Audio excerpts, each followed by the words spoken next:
Our next speaker at the symposium is Professor Kshanika Hirimburegama on education for peace and harmony.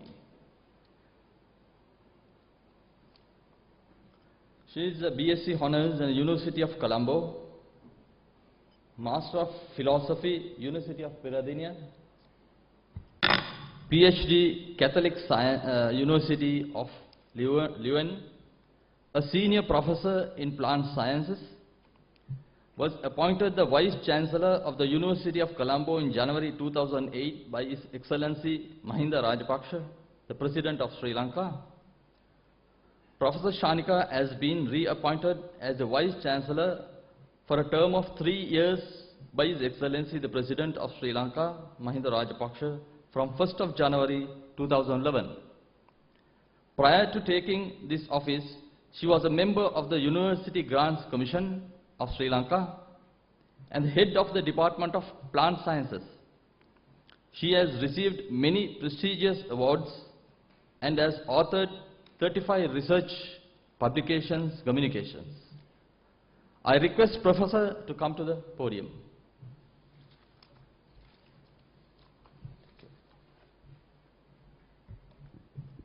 Thank you. Silu denatu maiboan, vanakkam, assalamu alaikum, namaste, good afternoon to you. Reverend Sirs, Your Excellency, the Chair, and Your Excellencies, the very distinguished members of the head table, invitees, ladies and gentlemen. First of all, thank you for inviting me. I see myself the only lady speaker.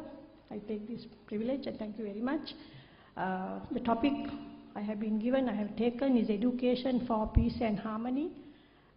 Education, I would like to talk on this topic in a very general term, taking my own experience as well.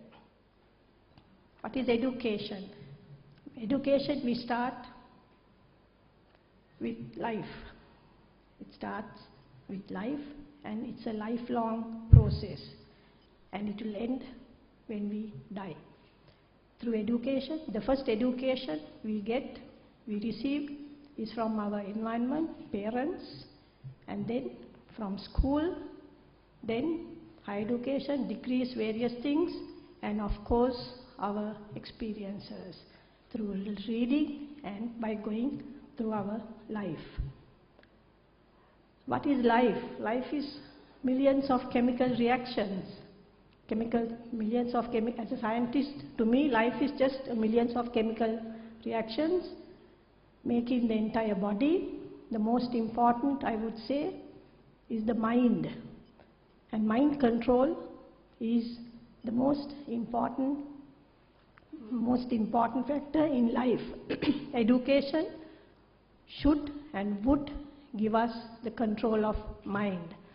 Education goes hand in hand, goes along with learning. And through learning, we see the society, we see what's happening, and we see how to relate, we learn how to relate matters.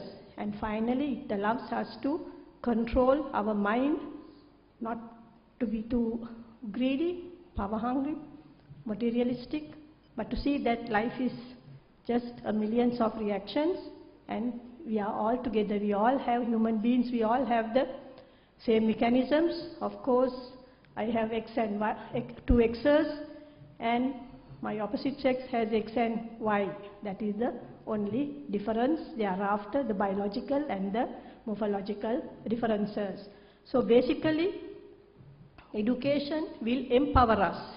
Will empower us with knowledge, with information, which we need to use it for a good purpose.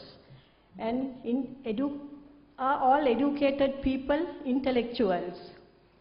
This is the question I asked from my own students, and I would say my personal, not the University of Colombo, but my personal view is no. education, all the educated people are not intellectuals. I see, when I work with the communities in rural, in an intelligent manner, and to see how they could be solved.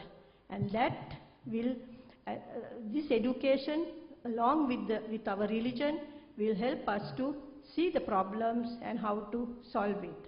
I would say if people are educated, they will not just act on what they hear.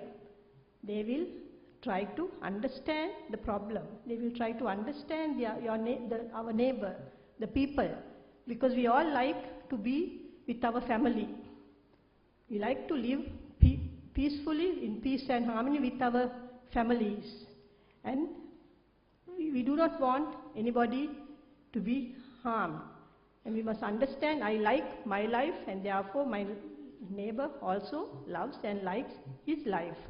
And that loving part, that understanding will be given through the education, through the learning process. We also, through our education, through our learning, we should also, like the previous speakers, Reverend said, we need to be more responsible. We need to inculcate social responsibility and accountable, not to be too greedy, power hungry, but try to gain materials, things through our own merit, and not to take things that does not belong to us, but to another person. So therefore, and I being a lady, I would say, if women are educated, they will look after the family better, and in a more intellectual manner, will save, will understand.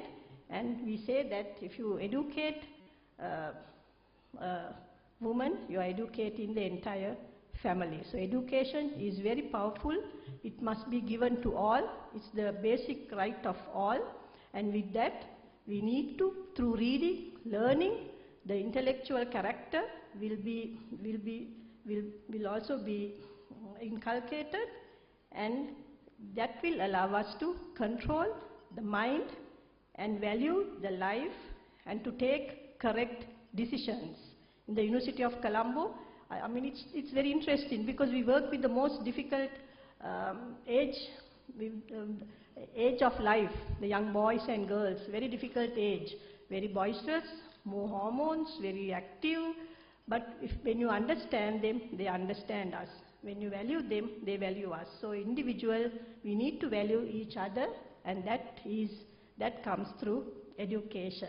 So with this small note, I thought I'll be very general, very general. And we being Sri Lankans, we consider ourselves Sri Lankans. We have gone through a very difficult period. Now we believe we have gained peace and harmony. We need to get together, empower the economic value, and we need to sustain this peace and harmony, because we are all Sri Lankans, we are all human beings. We have the same 90% same set of chemical reactions, and it is the brain, mind that we need to control. Thank you very much, the organizers, for inviting me.